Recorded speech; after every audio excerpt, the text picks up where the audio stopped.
예, 죽비 3타에 맞춰서 잠시 입정에 들어가겠습니다.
예, 봄이 다가와서 이렇게 또 노을 때에서 이제 법문하게 되었습니다. 예, 김천 수도함에서 정진하고 있는 원지라고 합니다. 예. 예, 그래도 뭐 자리 꽉 차게끔 많이들 오셨는데요. 사실은 제가 지금 코로나 후유증 같아요. 이제 기침 가래가 아직까지 끊기지 않고 있는데 한 6개월 됐어요 지금. 근데 이게 좀 뭐 나아지면 모르겠는데 나아졌다가 다시 심해지고 이런 상황이 좀 반복되는 것 같습니다. 인도 만행하고 스리랑카 만행할 때도 이제 기침 가래가 계속 있었고 한국에 오기 전에 이제 며칠간 좀 반짝하니 좋아지더니 또 한국에 와서 제주에 있을 때도 괜찮은데 한국에 와서 또 서울 와서부터 또 안 좋아지더라고요. 그래서 그래도 지금은 말을 할 수가 있잖아요. 근데 제가 예전에 말을 못했습니다. 말을 못해가지고 사실은 오늘 법문하게 될 내용을 다른 공부 모임에서 한번 했다가 제가 너무 심해서 말을 못하니까 이 목소리가 안 나오는 거예요. 그래서 결국에 되게 힘들게 끝낸 적이 있어요.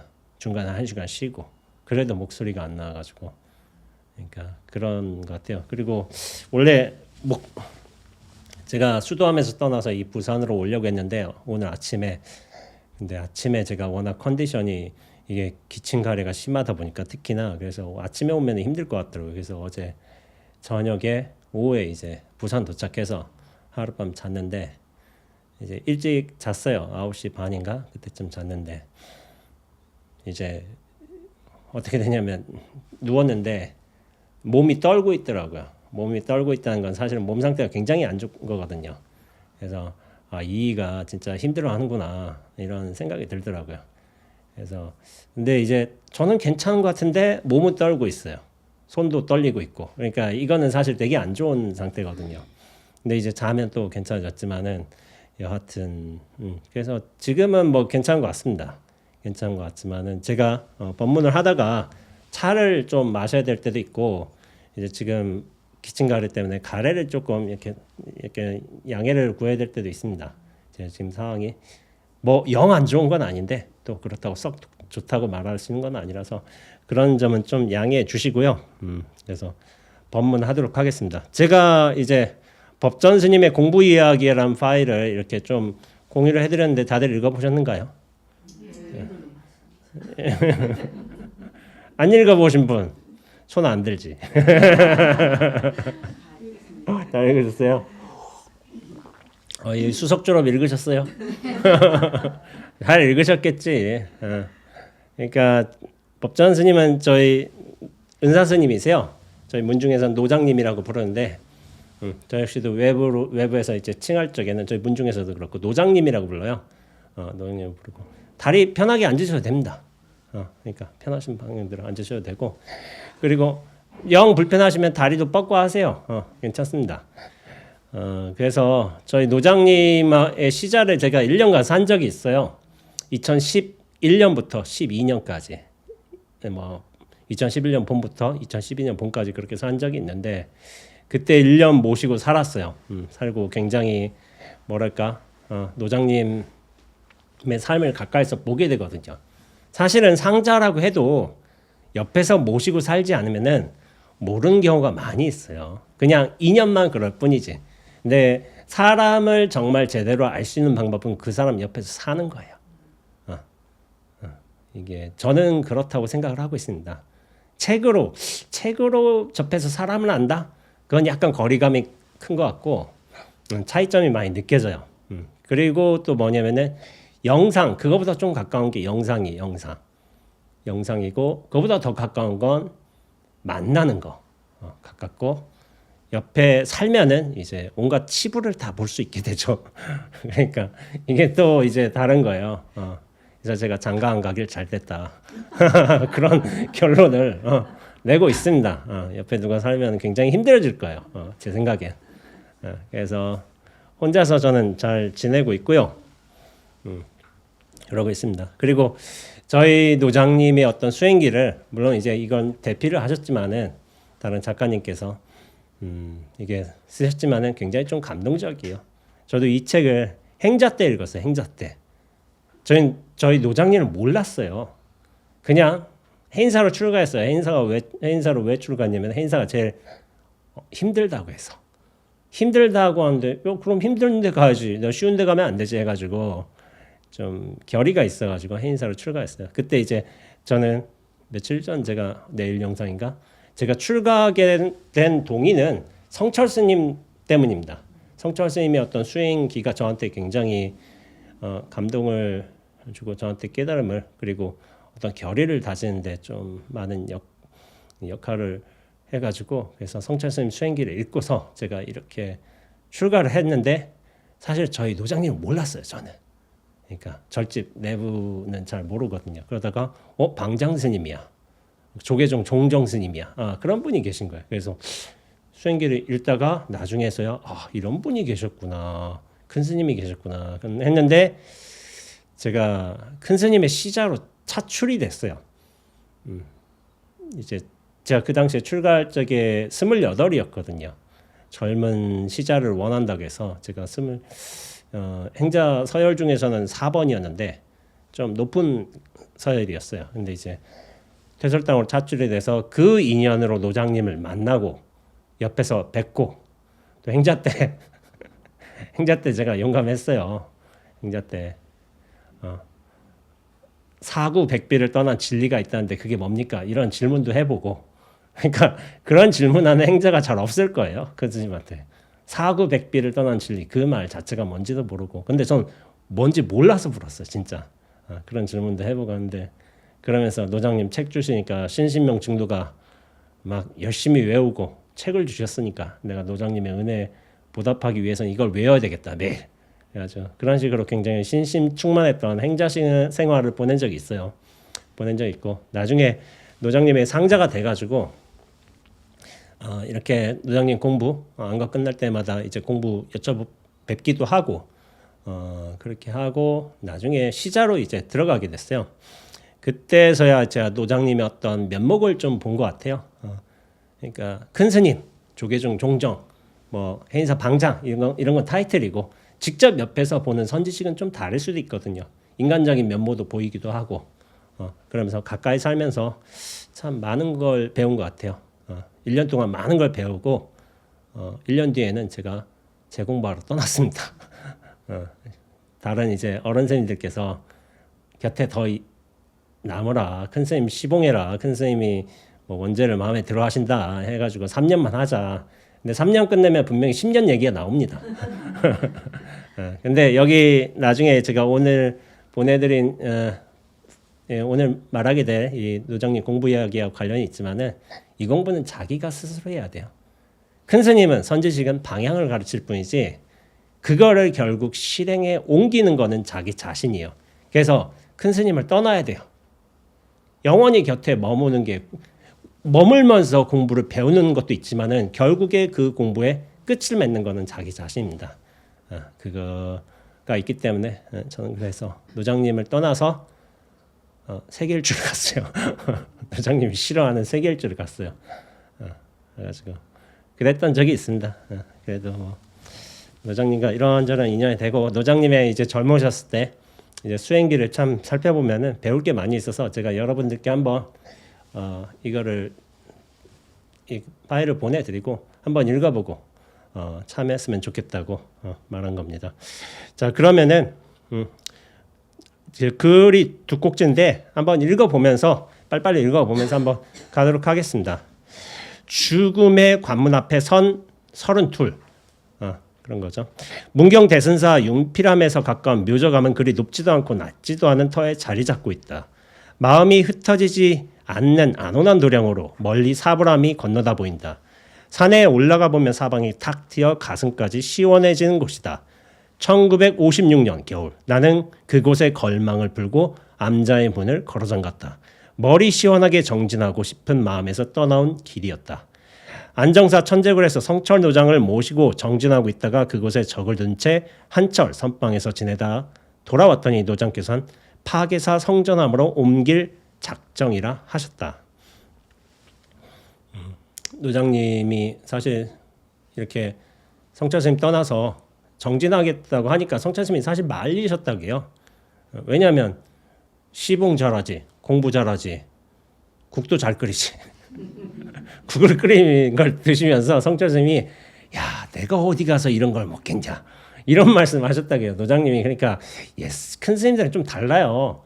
다 잘했어요. 다 잘했어. 풀도 잘하고 공부도 잘하고 경도 잘하고 연불도 잘하고 이 다재다능한 분들이 워낙 많으셨어요. 저희 노장님도 그러셨던 거예요. 그러니까 이렇게 공부하러 간다니까 맨 처음에 붙잡으셨다고 하세요. 옆에 있으라고. 그래서 시자가 좀 계셨지만은 이제 굉장히 마음에 드셨던 거죠. 종단의 정화가 한창이었지만 성철 노장은 힘으로 몰아붙이는 정화에는 동의하지 않았다. 진정한 종교개혁은 수행자의 위상에서 찾아야 하며 정화란 안으로부터의 내실을 기하면서 이루어져야지 폐를 늘려 사찰을 차지하는 싸움으로 비약하면은 불교의 위상만 추락시킨다는 게 노장의 주장이었다. 해인사 주지로 오라는 간곡한 청을 물리치고 성전함으로 자리를 옮긴 것도 그런 소신 때문이었다. 불교의 진정한 개혁은 사람을 키우는 데 있다고 생각하는 나 역시 정화에는 관심을 두지 않았다. 이때 이제 정화라는 게 그래요. 이제 외색 불교의 영향에서 이제 벗어나는 게 사실 정화의 과정이었어요. 지금 그때 당시에는 저 외색 불교, 일본 불교는 이제 대체성이 중심이거든요. 그러니까 철을 거느린 이제 스님들인 거죠. 그러니까 우리나라는 원래 청정 비구입니다. 비구 중심의 사찰이요. 근데 외색 불교가 들어오면서부터 스님들이 뭐 결혼을 했다든지 아니면 결혼한 스님들이 들어왔다든지 그런 경우가 있었어요. 그래서 정화한다고 정화라고 했지만 이건 사실은 물리적으로 폭력을 써서 쫓아내는 과정이었어요. 왜냐하면 이게 방법이 없어요. 나가라 한다고 해서 나가겠어요 이게. 그러니까 이전에 저기 일제 강점기에 밀려났던 이제 비구승들이 다시 원래 자리를 이 35년간 밀려났던 절에서 이제 다시 절에 돌아가는 과정이었던 거예요. 그 중심에 이제 청화 스님이 계셨어요. 청화 스님과 이제 저희 노스님이신 어떻게 보면 성철 스님과는 굉장히 친한 관계셨는데 그 외부적인 정화에는 그렇게 동참하지 않으셨어요. 내부 자신의 본성을 깨쳐야지. 그리고 자기 마음을 밝혀야지. 그게 진정한 의미 정화라고 생각하시고 뭐 봉암사 결사도 진행하시고 여러 이제 수행 정진에 몰두하셨던 거죠. 그런 차이가 있죠. 근데 내외가 잘 닦여야 되는 거예요, 사실은. 그렇게 외부적인 정화를 하는 분도 계시고 내부적인 정화를 끊임없이 이어가는 분도 계시고 무엇이 옳냐? 두 가지 다 옳아요. 두 가지 다 필요해요. 그런데 어느 한 가지만 옳다고 생각하면 굉장히 큰 잘못이고 그러나 나는 어느 한 방향성을 정해서 거기 투철이해야 되는 측면이 있다고 생각을 하고 있어요. 그래서 근데 저 역시도 내부의 정화가 우선이다라고 생각하는 편이어서 그래서 이게 어떻게 보면 끼리끼리 만나는 것 같아요. 이게 결국에 그 큰 스님의 뭐들의 이제 비슷한 상자들이 모이는 것 같아요. 나는 노장을 시봉하던 시자들과 함께 노장이 소유하고 있던 많은 책들을 성전함에 옮겨놓았다. 자재를 직접 짊어지고 올라가 부서진 곳을 수리하고 아궁이도 고쳐놓고 깨끗이 손본 일을 끝냈다. 바깥 사람들이 드나들지 못하게 암자 주위에는 철조망을 쳐놓았다. 제가 이걸 몰랐는데 이 철조망을 친 게 노장님이셨더라고요. 성전함 주변에 철조망 쳐가지고 이렇게 외부인이 못 들어오게 그렇게 하셨던데 그게 저희 노장님이셨어요. 노장이 공부할 수 있게 월동 준비를 마친 뒤에 천재, 만수, 상일 등의 행자들에게 시봉을 맡기고는 문경, 청화사, 원적산, 상주, 갑장사를 거쳐 묘저감으로 발길을 옮긴 것이었다. 그렇죠? 천재 스님, 만수 스님이 이게 이분 천재 스님과 만수 스님이 이제 첫 번째, 두 번째 상자분이신데 만수 스님을 제가 성철 스님 30주기 에서 이제 뵀어요. 뵈가지고 굉장히 이제 뭐 큰 스님의 성자니까 굉장히 지금으로 보면 큰 스님이신 거죠, 당연히. 그러면서 이렇게 세월만 보내서는 안 되겠다. 공부에 매듭을 지어야 되겠다. 고 결심한 뒤 노장에게 내 뜻을 말씀드렸다. 그렇죠? 아까 말씀드린 것처럼 노장님께 배울 건 배울 수가 있어 분명히. 근데 그 공부를 끝내는 건 자기 자신입니다. 노장은 처음에는 다른 곳으로 공부하러 가는 것을 말렸으나 내 결심이 단호함을 알고는 떠나도록 허락해 주셨다. 원적사로 공부하러 갈 때에는 손수 보약두제를 지어주시기도 했다. 근데 저는 내부인이라 알아요. 하는데 큰 스님이 보약두제 주셨잖아요. 이거 큰일이에요, 큰일. 성철 스님 같으신 분께서 큰 스님이 그냥 해줬다 그게 아니라 안 해주세요. 원래 노장님들은 원래 큰 스님들은 칭찬에 좀 인색해요. 사실 그런 게 있어요. 요즘 시대는 칭찬에 인색하면 좀 힘들지 않을까 그런 생각이 들지만 옛 어른들은 안 그랬어요. 칭찬에 인색했어요. 보약두제 지어준다. 보약두제를 지어준 스님이 있을까요? 저는 없다고 보고 있어요.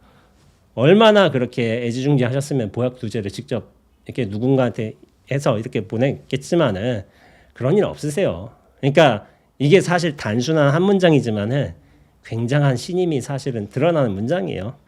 그리고 아까 전에 약간 농담 겸 진담으로 하자면은 저희 아까 전에 공부인은 결국에 큰 쌤한테 배우지만은 자기 공부를 완성하는 거는 자기야 자기.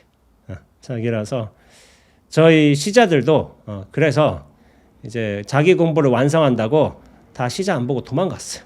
그래서 제가 시자로 들어간 거예요. 이제 저 시자 들어가기 전에 이게 다 줄레랑 친 거야. 다 선언 들어가고. 그러니까 노장님이 그런 말씀하시더라고요.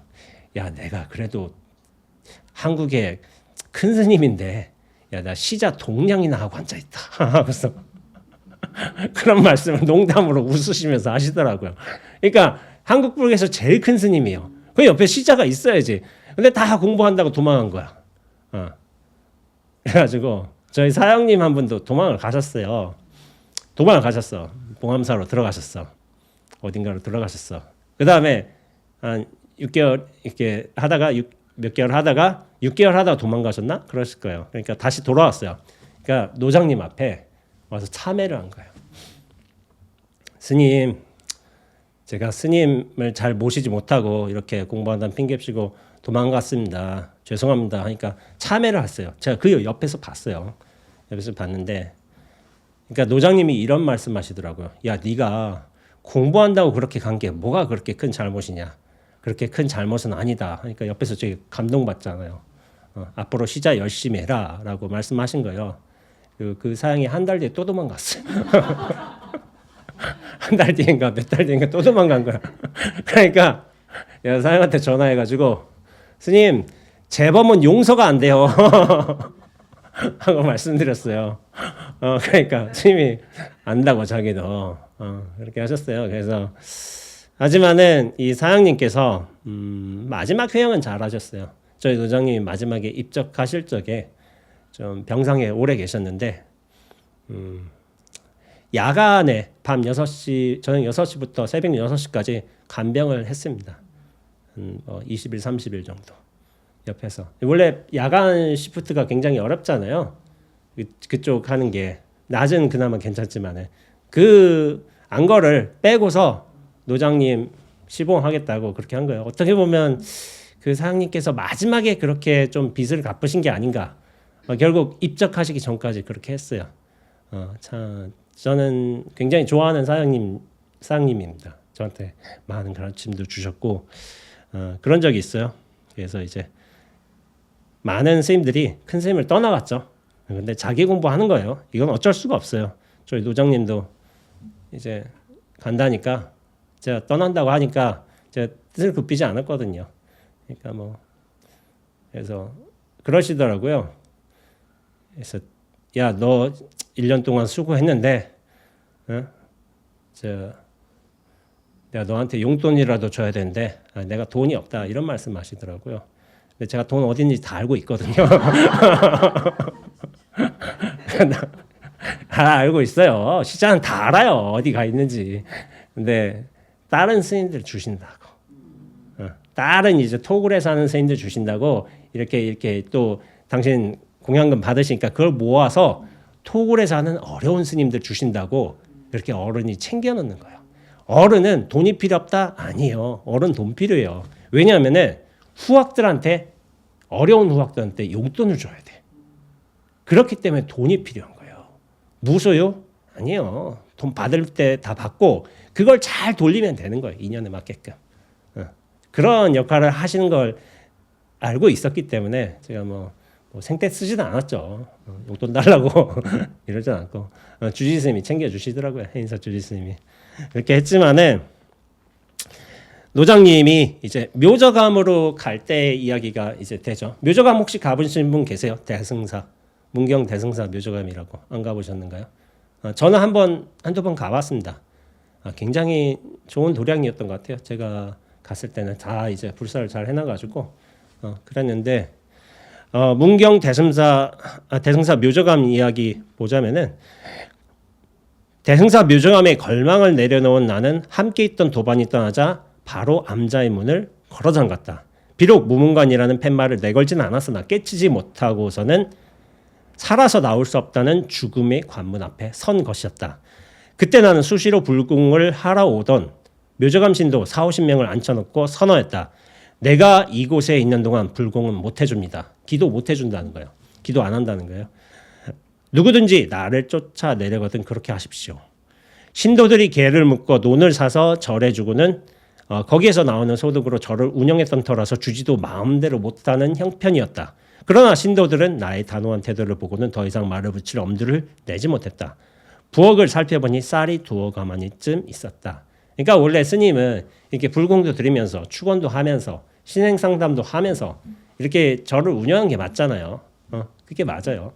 왜냐하면 시주에 지원이 있어야지 지원을 받아야지 결국에는 이렇게 운영을 할 수 있지만은 무문관처럼 공부에 몰두하겠으니까 기도도 안 하겠고 축원도 못 해주겠다 이 단호한 결심이 있으셨던 거예요. 근데 이제 신도님들이 그걸 모르겠어요. 얼굴 낯이 딱 배하니 단호한 결심을 하셨구나. 그렇게 해서 아무 말 못한 거죠. 그러면서 쌀 2가마니가 있었죠. 이것을 다 먹도록 마음의 변화가 오지 않는다면 내 발로 이곳을 걸어나가지 않으리라. 이런 결심을 하셨던 거예요. 이거 먹도록 그것이 한 2달, 3달 얼마나 걸릴지 모르겠지만은 마음의 변화가 공부에 진척이 없다면은 나 살아서 나가지 않겠다.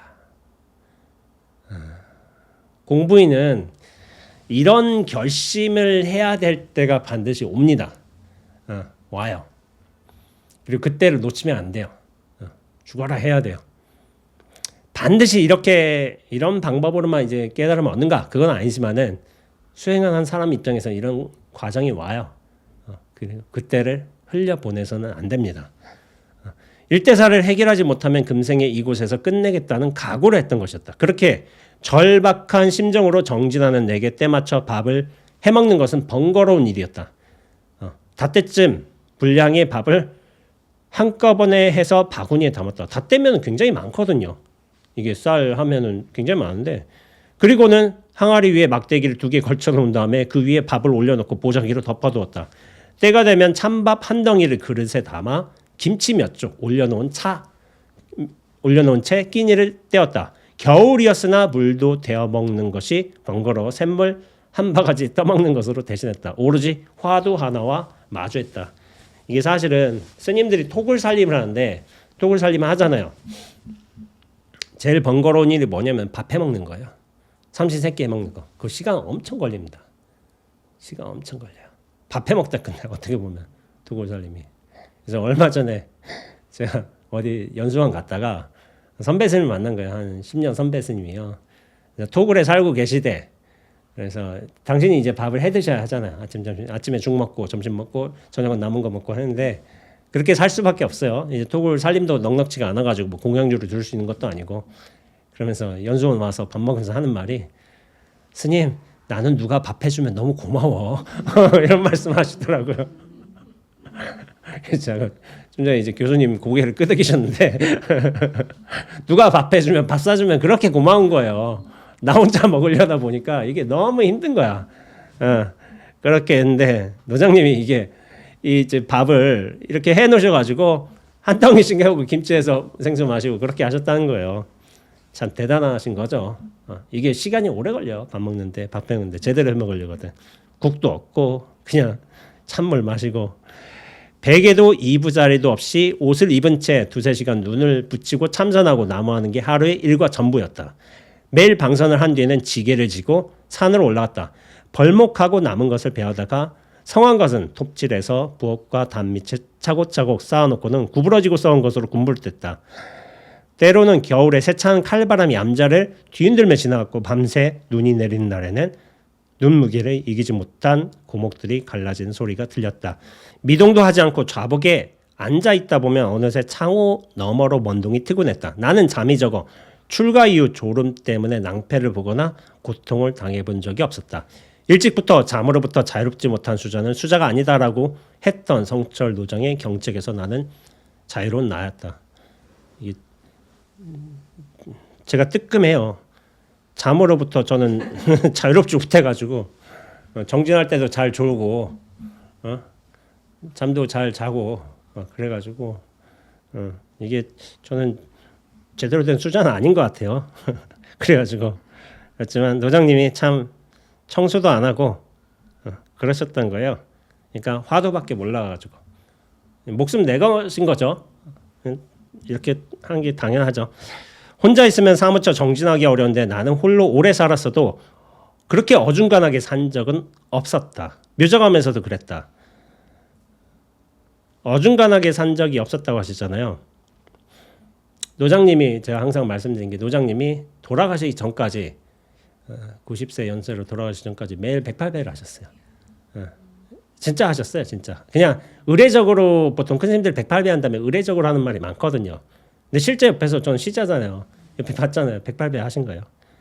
그리고 정리정돈을 워낙 깔끔하게 하셨어요. 태설당에서 이제 제가 노장님 처소를 청소하다 보면은 흰 수건 들고 가요. 흰 수건 3장을 들고 가는데 각각 닦는 부분이 다르게 있어요. 그래서 3장을 들고 가는데 이제 끝선에 먼지가 살짝 있을 정도. 그러니까 시자들이 매일 이렇게 청소를 하긴 하지만은 노장님 깔끔해요. 싱크대 왜 깔끔하냐면은 싱크대 쓰시잖아요. 저기 세수대 뭐라고 하지? 개수대라고 하나? 세면대라고 하죠. 세면대 쓰시잖아요. 세면대 쓰시고 나서도 물기를 다 닦으세요. 화장실 한번 쓰고 나서도 다 닦으세요. 주변에 깔끔해요. 그렇게. 그러니까 양말도 각져서 딱 빨아놓은 거를 이렇게 좌복 아래 탁 놓고 너무 깔끔해. 먼지가 안 나와요. 그래서 노장님 이렇게 저희 사장님이 물으셨대요. 젊으셨을 때도 이랬냐고. 젊을 때는 안 그랬대요. 그냥 공부하느라. 근데 지금은 이제 연세 드셔서는 깔끔하게 지내신 거죠.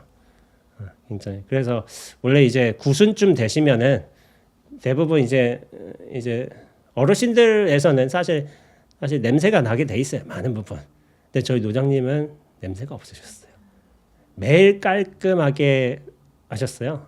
정말 목욕도 좋아하시고 양치도 한 10분씩 하시고 양치도 한 10분씩 해요. 그런 경우 없습니다. 정말 1분 좀 넘게는 하는 것 같은데 이렇게 깔끔하셨어요. 자, 옆에서 보면 대단했죠. 대중 한 사람 없이 홀로 정진하게 되면 대개 게을러지기 마련이지만 죽음의 관문 앞에 선 내게 게으름이란 있을 수가 없었다. 그러니까 보통은 혼자 살면은 나태해져요. 대부분 그래요. 근데 노장님은 안 그랬다는 거예요. 대부분 그렇다는 거지. 안 그런 사람도 있습니다. 근데 우리가 본을 받으려거든. 안 그런 사람 본을 받아야지. 이런 분이 계세요. 잘 없어서 그렇지. 홀로 있으면 한장 흐트러짐 없이 생활하면서 화두 하나에 몰입해 많은 시간을 보냈을 뿐이다. 그러나 화두에 사무쳐 정진하고 또 정진했으나 마음은 여전히 시원하지 해지지 않았다. 수행자에게 가장 괴로운 것은 지옥의 고통이 아니라 가사 옷 밑에서 대사를 밝히지 못하는 일이라고 했다. 다시 말해 마음을 밝혀 도를 이루지 못하는 것이 지옥의 고통보다 더 괴롭다는 것이다. 그러면서 만약 이 한 물건을 깨치기 전에 죽게 된다면 들짐승이 될 것인지 날짐승이 될 것인지 모르는 일이다. 지옥으로 떨어질 것인지 다시 사람 몸을 받을 것인지도 모르는 일이다. 요행이 사람 몸을 받아도 불법을 만날 수 있을지 모르는 일이다. 불법을 만난다고 해도 최고의 길은 참선 공부를 하게 되는지 알 수 없는 노릇이다. 이런 생각이 일어나 묘저감에서 많이 울었다. 이게 노장님도 이게 보면은 옆에서 보면은 물론 이제 제가 80 때 거의 80 넘어서 뵀지만은 단호하신 분이에요. 단호하신 분. 결정하면 안 바꾸시는 분이고. 근데 많이 울었던 거예요. 근데 저도 좀 초반에 많이 울었어요. 한 3년 차까지? 4년 차부터는 잘 안 울었던 것 같은데 공부가 안 돼가지고 화나서 좀 울었는데 근데 이제 울면 또 쪽팔리잖아. 그러니까 이제 뒷방에 가서 울고 산에 가서 울고 그러니까 좀 화가 많이 났던 것 같아요. 너무 안 돼가지고 그래서 많이 울었던 측면이 있죠. 마음을 밝히지 못하고 죽으면 법전이란 존재를 태평양 한가운데서 어디 가서 찾을 수 있단 말인가. 참으로 망망한 일이었다. 반드시 끝을 봐야 할 일이었다. 죽음까지 생각한 절박한 마음으로 그런 생각을 하면서 통곡하곤 했다. 공부하는 수자에게 공부의 진척이 느껴지지 않는다는 것은 죽음보다 더한 고통이었다라고 해가지고 참 수자가 공부가 안 된다면 참 답답한 일이에요. 그래서 뭐 답답해서 스스로 목매다는 스님도 계세요. 너무 안 좋아가지고 제 측근에는 그런 분도 계십니다. 여러모로 안타까운 일이죠.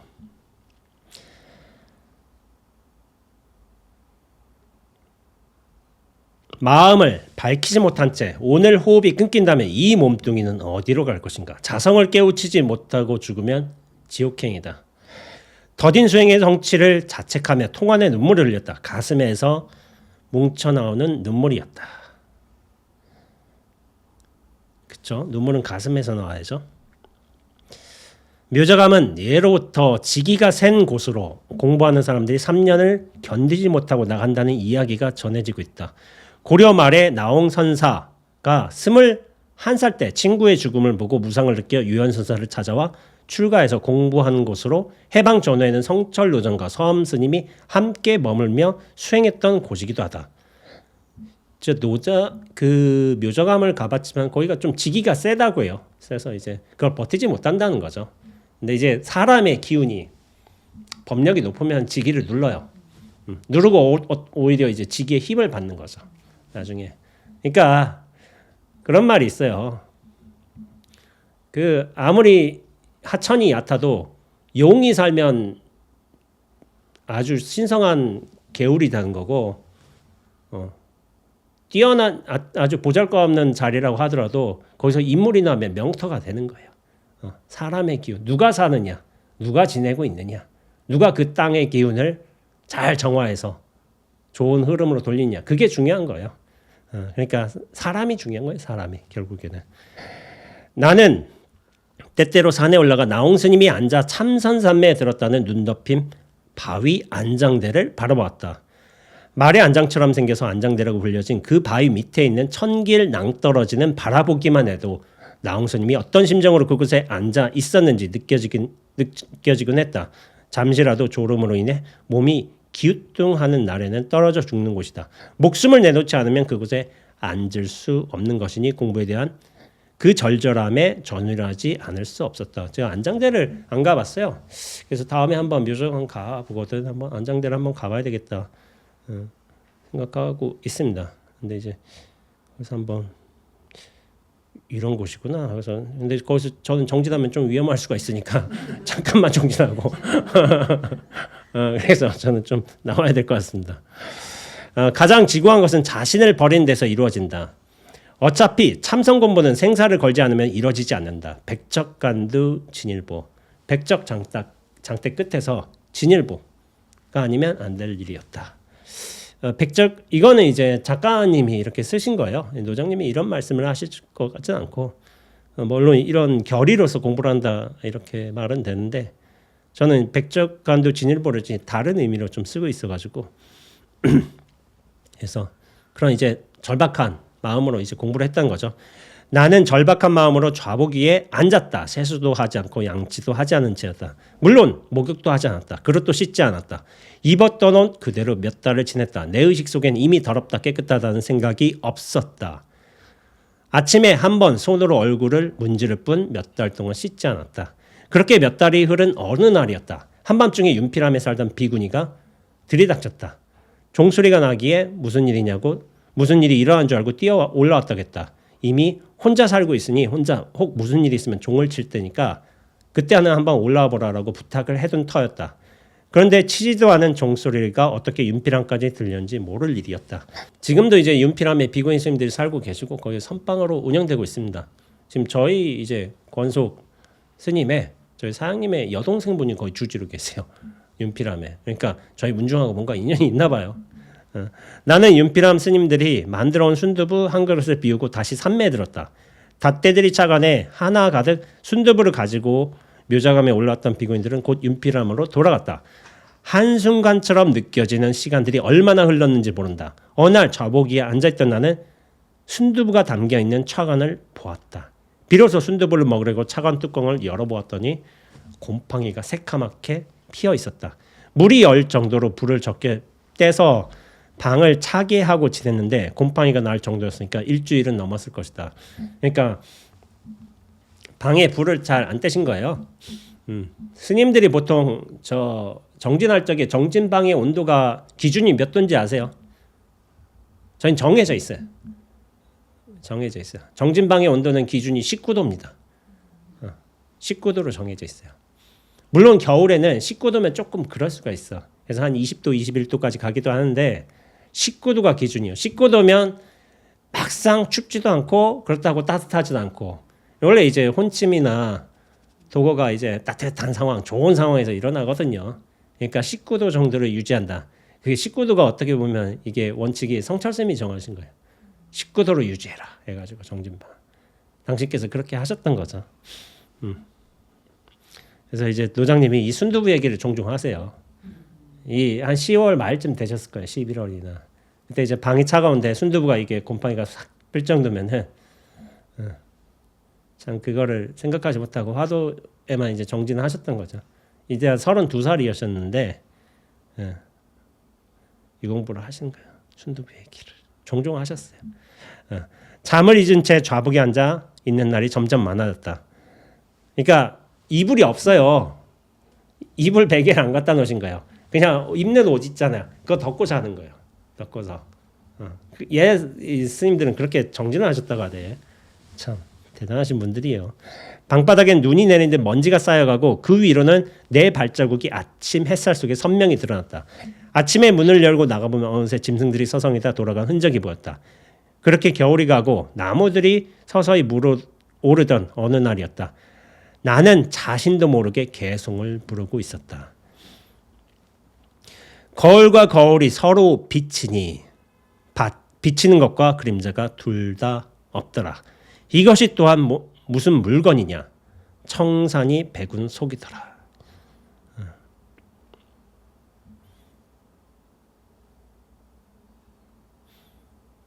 크게 열리신 거죠. 크게. 거울과 거울이 서로 비친다는 거예요. 원래 거울은 비추는 작용을 하잖아요. 이렇게 뭐 반사를 하고. 근데 비춤과 비춤이 있어서 비치는 것과 비치는 대상으로부터 나오는 그림자 자체도 없다는 거예요. 그러니까 오로지 비춤밖에 안 보인다는 거야. 없다는 건데 크게 열리신 거죠. 크게 깨달으신 거고. 근데 이 비추는 건 또 이게 아니까 이 또한 무슨 물건이냐. 청산이 백운 속이더라. 청산이 백운 안에 있더라. 라고 이제 하신 건데 비로소 자리를 털고 일어났다. 죽음을 각오하고 달려든 정진이었다. 그런 만큼 온몸으로 부딪혀 실감한 등력은 대단한 것이었다. 무한한 힘이 솟아나오는 것을 느꼈다. 마치 몇백 길이나 되는 함정에 빠져있던 사자가 언덕을 기어 나온 것과 같은 기상이 뿜어지는 듯했다. 세상에 두려울 것이 없었다. 천하가 모두 내 손에 들어있는 듯 자신감이 솟았다. 자신에게 떳떳했고 온 세상에 떳떳했다. 찌꺼기가 말끔히 씻겨나간 듯 가슴이 시원했고 온몸이 환희로 차올랐다. 못 하나 걸릴 것이 없이 자유로웠다라고 하는데 원래 이 공부를 하면서 에고에서 아상에서 어떤 나라는 틀에서 한번 팍 깨지면은 이 무한한 이제 홀가분함이 생겨요. 확 벗어나. 원래는 이제 제가 방송에서도 얘기했나? 왜 힘드냐면은 나 안에 갇혀 사느라 힘든 거예요. 뭔가 생각에 갇혀 살아서 이걸 나라고 착각하고 살아서 뭐 맞긴 한데 이것이 전부라고 실체라고 생각하고 살면서 여기서 살아서 힘든 거예요. 그러다가 이 아에 대한 상이 어느 경계에 확 깨지는 거예요. 깨지면은 이 전체로 확장이 됩니다. 눈앞으로 확 돌아가. 그러면은 그때 엄청나게 개운함을 느껴요. 엄청나게 시원함을 느껴. 환희심 느끼고 자유.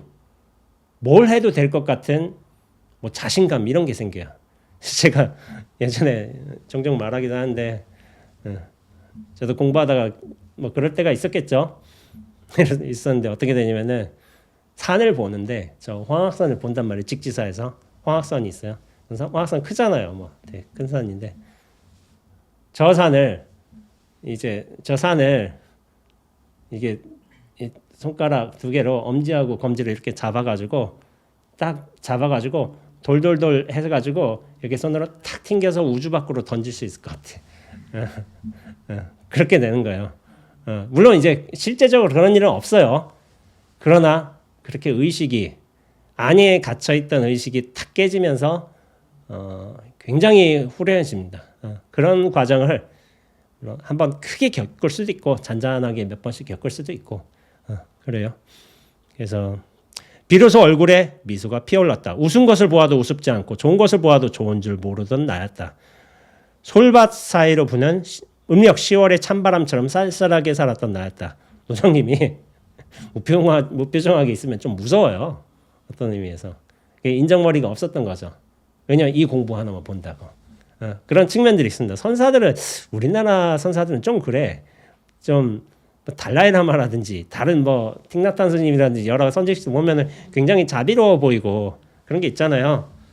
근데 이제 우리나라 가풍이 그래서인가 선사들은 약간 매몰차 보이고 인정머리 없고 그러긴 한데 물론 이제 굉장히 인정이 많으시고 일단 뭐 구산 스님 같은 분도 계셨지만은 근데 제 생각은 그래요. 인정이 많아 보여도 옆에 가면 찬바람 쌩쌩 불 수도 있어요. 가까운 측근들은 그걸 느낄 수가 있을 거예요. 근데 그것도 또 맞다고 보고 있어요. 원래 살화를 자유롭게 써야지. 그게 선지식이지. 꼭 이제 자비로운 모습만 보이는 건 좋은 건 아닌 거예요. 제가 뭐 존경하는 법륜스님 같은 경우도 되게 자비로울 것 같잖아요. 절대로 안 그럴 거예요. 제가 알고 있기로는. 옆에서 아마 무섭지 않을까요? 옆에서 일하시는 분들께서는 그 철저한 원칙이 계셔가지고 아마 지금 연세 드셔서 그나마 덜 하실 거긴 하지만은 제 생각엔 그렇습니다. 그리고 최측근에서 모셨던 분들 좀 얘기를 들어봐도 옆에서 찬바람 쌩쌩 불 때가 있다는 거예요. 그럼 원칙을 중요시 여기는 어떤 어르신의 마음가짐에서 그런 거죠. 단호해지신 거죠. 단호하시니까. 사실 화두에 온 마음을 기울인 탓에 웃을 일도 없었다. 저도 좀 그랬던 적이 있는 것 같아요. 예전에 한 3년 차까지. 묘저감에서의 한철은 내 생에 공부에 가장 절박했던 시기였다. 절박할 때 공부가 되는 것이었다. 물론 궁극의 깨달음인 구경은 아니었다. 그러나 그때 어떤 변화를 느끼지 않았더라면 무슨 일을 저질렀을지 모른다. 혼자 약속한 것이라고 해서 흐지부지 그냥 돌아서지 않으려는 각오였다. 그래서 어르신들 보면은 이 약속을 정하고 끝까지 지키세요. 저는 이 원칙이 대단하다고 생각하고 있고 그것이 대표적인 경우가 노장님의 108배예요. 당신 스스로에게 약속하셨어요. 돌아가시기 직전까지 하신 거예요. 어떻게 보면 대단한 거예요. 근데 이제 절박할 때 공부가 된다고 했잖아요. 이 절박함이 간절함이 공부의 주요 동력입니다. 그런 간절함만 있으면 되느냐? 또 그건 아니라고 생각을 해요. 선지식 인연도 있고 어떤 몸의 상태도 있겠고 어떤 주변 여건도 있겠고 그게 잘 맞아 떨어져야지 공부의 인연이 깨달음으로써 발할 수가 있어요. 근데 이제 그런 게 있어요. 간절전자가 제일 중요해요. 중요한데 공부의 방향성, 뭐 앉는 방법, 생활의 방법, 사고의 방법 뭐 이런 거는 다 가르칠 수가 있어. 근데 가르치지 못하는 게 간절함인 거예요. 이 간절함은 못 가르칩니다. 절대로. 부처님이 처방전을 갖고 있어도 그 처방대로 약을 구해서 해먹는 건 나의 일인 거예요. 내가 간절해야지 할 수 있는 거예요. 말을 호숫가로 데려가서 갈증은 물 먹이려고 해도 얘가 안 먹겠다면 죽어도 안 먹겠다면 못 먹여요. 자기가 먹겠다는 의지가 있어야 돼요. 그래서 제가 예전에 이런 적이 있어요. 어떤 공부하는 친구들은 약간 날라린다. 야 반야신경 공부 좀 해봐라. 여기 거기에 불교 요체가 다 들어있으니까 해가지고 한 거예요. 그래서 한 달 뒤인가 제가 연락을 했어요. 반야신경 공부하고 있냐 하니까 안 하고 있대요. 왜 안 하고 있어? 하니까 스님이 반야신경 책 사준다고 했잖아요. 안 사주니까 안 하고 있죠. 이런 거예요.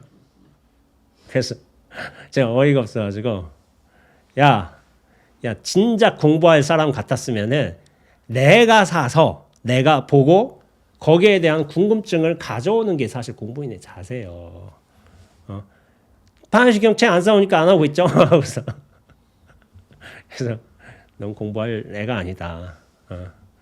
물론 자기도 알고 있지만 공부할 사람 같았으면은 이미 하고 있어요. 가르쳐주지 않아도 이미 하고 있어요. 그게 간절함인 거예요. 간절함 때문에 내가 직접 찾아 나서는 거예요. 제가 얼마 전에 얘기했지만은 아예 가려고 마음 먹은 사람들은 안 오려온 사람들은 내비 찍어줘도 안 오고 가려고 먹은 사람들은 지가 길을 파서라도 가. 그런 거예요. 간절함이 이미 하게 돼 있어. 근데 이제 이 간절함인 게 굉장히 중요한 거예요. 봉암사는 시끄러웠던 꿈이 사라지며 정신이 맑아지고 생동감을 얻는 시절이었다면 묘자감을 거치고 나서는 그만 정신이 번쩍 나고 눈동자가 매처럼 또록또록해지면서 공부가 잘 됐다. 어느 누가 와도 조금도 주저함이 없었으며 어떤 선지식들 앞에서도 떳떳했다. 묘자감에서 했던 한철은 내 생에 가장 여한 없이 목숨을 내놓고 정진하던 시기였다. 봉암사 시절 이후 단 한 번의 전환점을 이루었던 시기였으니 내 나이 32에서 33일 때였다. 32, 33인 거예요.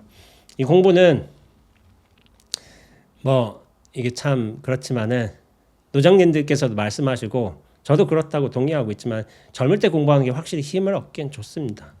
물론 연세가 드셔서 공부를 못한다는 건 아니에요. 당연히 공부를 다 할 수 있어요. 그러나 이제 대부분의 성각자들은 다 30대까지 공부를 해서 끝냈어요. 사실은 대부분은. 그 법이 널리 퍼질 수 있었던 거예요. 그럼 50대, 60대는 깨닫지 못하냐? 깨달아요. 당연히. 60대, 70대도 가능하고. 근데 그 법이 널리 퍼지게끔 어떤 외연의 힘까지 얻기에는 좀 힘들 수가 있어요. 그래서 이제 근데 자기 하나만 구제해도 사실은 그건 대단한 거예요. 근데 제 주변은 좀 많이 봤어요. 이렇게 공부하시는 분들 많으니까. 근데 얘기 들어보면 경계 얘기 들어보면 공부 많이 하셨네 해가지고 해보면 이거 되고 저거 되고 그럼 굉장히 잘했는데 하고서 현재도 그게 유지가 되고 눈앞이 항상하게 유지된다면 그건 대단한 거예요. 대단하고 실체감 떨어져 나가고 세상이 꿈으로 보이고 공부 잘하는 겁니다. 잘한 건데 뭔가 좀 힘이 없어. 제가 메가리가 없다는 표현을 많이 쓰는데 왜 메가리가 없지? 하고서 근데 몇 가지 물어보면 또 결정적인 부분에선 좀 선적인 관점에선 좀 뭐가 좀 어긋나는 경향도 있어요. 전반적으로는 잘했는데 약간 공부에 힘이 약간 떨어진다고 해야 될까? 메가리가 없다. 좀 그런 표현을 제가 많이 쓰는데 그런 게 있습니다. 근데 이제 확실히 공부는 젊어서 하는 게 좋긴 해요. 그건 쪽에. 그런데 그렇다고 이제 공부를 하지 말라는 게 아니라 나 자신은 구제할 수 있어요. 나이가 들어서도. 남은 구제 못 하더라도. 그런 힘은 또 있어요. 근데 이 공부는 나 자신 구제하는 게 우선이에요. 남 구제는 내가 힘이 좋고 역량이 좋고 할 적에 가능한 일이고 저는 그렇게 생각합니다. 그러니까 32, 33세 굉장히 힘써서 공부하셨죠. 이때가 이제 승납이 저희 노장님 승납이 15년쯤 되셨을 때요. 젊은 나이기도 했고 승납이 어느 정도 이때 15년은 굉장한 승납이었어요. 그래서 예전에 해인사 윤하 저희 노장님이 윤하 하실 적에 몇 살이셨냐면은 세납이 45세였어요. 제가 지금 45세인가 6세인가 그래요. 만 나이가 45세 될 거예요. 해인사 윤하 큰 스님으로 들어가셨어. 큰 스님 들어가셨는데 근데 지금은 윤하가 어떻게 되면 60 중반에 하세요. 20년 차이가 있죠. 적어도. 예전엔 그렇게 젊으셨을 때 40 중반이면 예전에도 이미 어른의 역할을 하고 있었는데 그 시절에는 근데 지금은 제가 수도하면서 막내예요. 아직까지 막내를 하고 있습니다. 45인데 저 젊은 사람이 없어요. 없고 또 뭐라고 해야 되지? 승납도 제가 제일 적은 편이에요. 제가 올해 승납이 19년 차입니다. 근데 이제 한 분야에 19년이 있었으면 그게 적은 나이는 아니잖아요. 적은 횟수는 아닌데 제가 제일 적어요 지금. 그래가지고 예? 젊은 사람이 없어요. 없어가지고 어딜 회사 가도 19년이면 어디 부장하던데 19년이면은 부장하고 있더라고요. 제 친구들이 그래요. 부장하고 있더라고요. 뭐 빠른 사람들은 대표이사도 하고 있고 뭐 회사 잘해가지고 그래서 자 인가라는 부분입니다. 뭐 들을만 하세요? 이거 재밌으시 다행입니다.